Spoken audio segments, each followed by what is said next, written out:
My dear brothers and sisters, as we reflect these words, there is something that we need to remember. Sometimes God permits certain things in our life which we may not be so happy with. For example, I have seen people saying, Father, I'm praying so much, but every day one problem or another is coming after me. Some people say, Father, I'm always surrendering myself to God, but always there is somebody in the family is giving me irritation, disturbance. Somebody in the community will be giving me headache.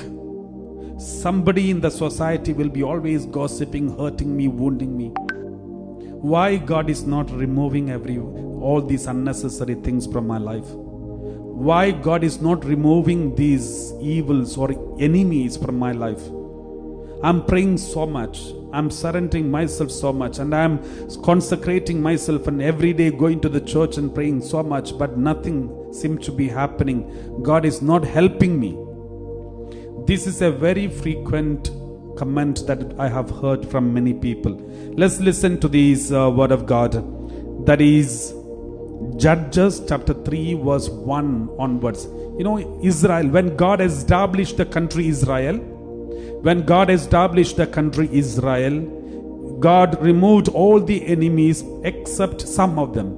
God kept some of them, allowed them to stay back. Some enemies were left behind, so that these enemies will always taunt Israelites. They will go on irritating, disturbing, so that the Israel will be equipped, or Israel will be strengthened, Israel will be trained properly to face this enemy. We read like this: now these are the nations that the Lord left to test all those in Israel who had no experience of any war in Canaan. It was only that successive generations of Israelites might know war, to teach those who had no experience of it before. Verse 3.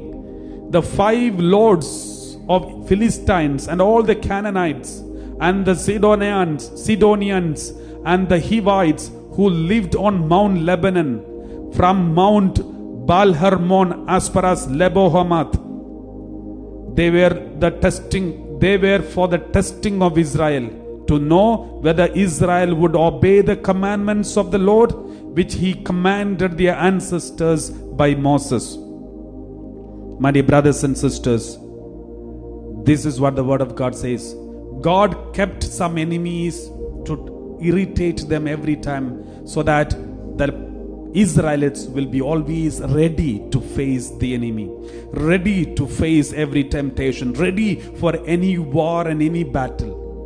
So, my dear brothers and sisters, God permits suffering and struggles and irritations from all the corners in your life.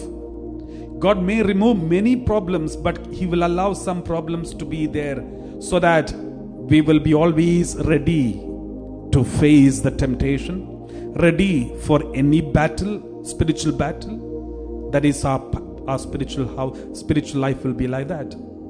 I used to ask, after I became a priest, and after being in this last 15 years of my priestly ministry, one thing I always used to pray: Lord, give me at least 1 month without much stress and tension and confusion and struggles, and I want to sit in front of you and read the word of God, reflect about the word of God, and pray peacefully. And this prayer is yet to be fulfilled. And I've noticed, especially these days when I'm doing more ministries, and the more disturbance and stress and confusion, it can be the evil attack from evil forces in the form of human being, and also in the form of spiritual powers, and also it can be socio-political, legal issues. It could be anything, but something or the other will be always there.